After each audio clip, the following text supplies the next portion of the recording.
Morning, all. All right, so we've got two games in the National Hockey League tonight. Apparently, we have one less tomorrow than we had previous. There may be other games getting postponed as well.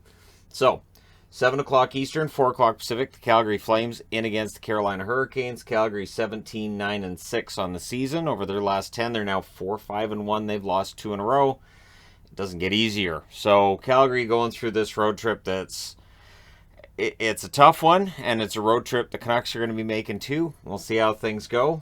Carolina 23-7-1 over their last 10. They are 8-2, and they've won 4 in a row. Now at 8 o'clock Eastern, 5 o'clock Pacific, the other game gets started, which is Washington in against St. Louis. Washington, there's going to be some issues with their overall lineup, with Oshie and Backstrom being on the IR right now, but players coming in and out of the lineup is the theme of 2021-2022.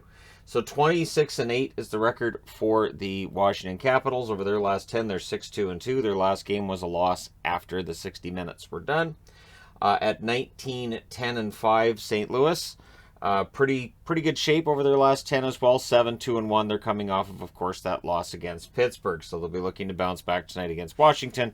I'm wearing caps because why not? So yeah, we'll see how that one turns out. Interesting note from last night's games that I didn't mention in the review, and I apologize for: Joe Thornton playing his 1700th game last night. Yeah, that's a lot of games. And yeah, so congratulations to Joe Thornton on a productive, long career that will no doubt end in him ending up in the Hall of Fame. 1700 games is quite a bit.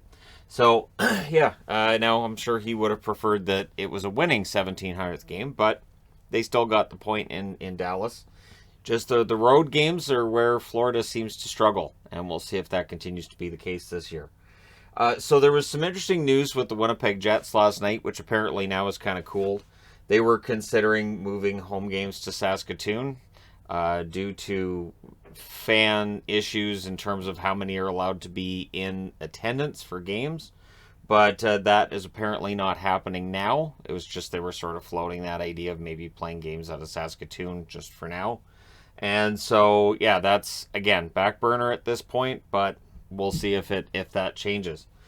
Interesting note, too, the NHL PR Twitter account, so not necessarily officially National Hockey League saying it, but basically tweeting out the outdoor game in Hamilton is still a go on March 13th. They had a nice graphic for it. So that's Toronto and Buffalo, again, March 13th. It's a long ways down the road. I don't think there's any reason to necessarily not have the game at all.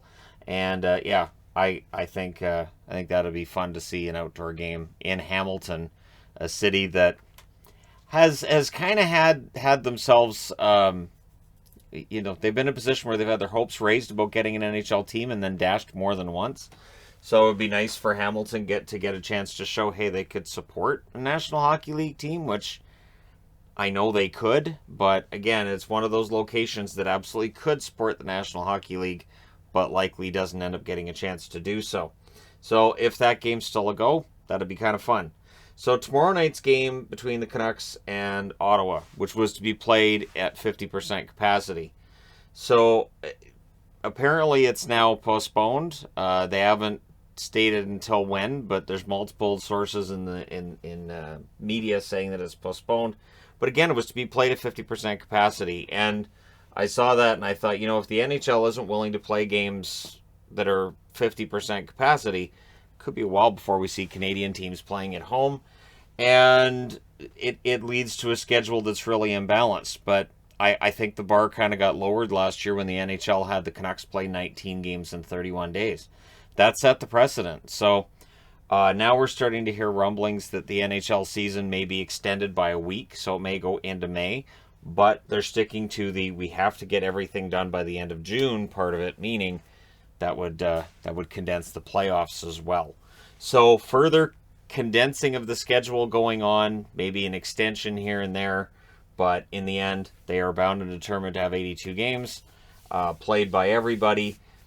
And so we'll see how long until they finally relent on the Canadian games. I was honestly surprised because 50%, I know it's much lower than what the NHL would like, but I'm surprised they're not willing to play with 50% capacity. But we're where we are, and it means that the Vancouver Canucks go out on a very difficult road trip, and they're going to have had more than a week off, and they're going to have had no home games in between. So more than a week off and right back on the road again. So it makes for a tough schedule. It does. But anyways, hopefully the Canucks can stay sharp for that road trip, because it's going to be a brutal one. And I don't mean brutal as in they're going to get destroyed. I mean brutal as in these are tough teams to play. Florida, Tampa, Carolina, Washington. It's going to be a lot. But everybody has to go through that at some point this year, and apparently it's the Canucks' turn.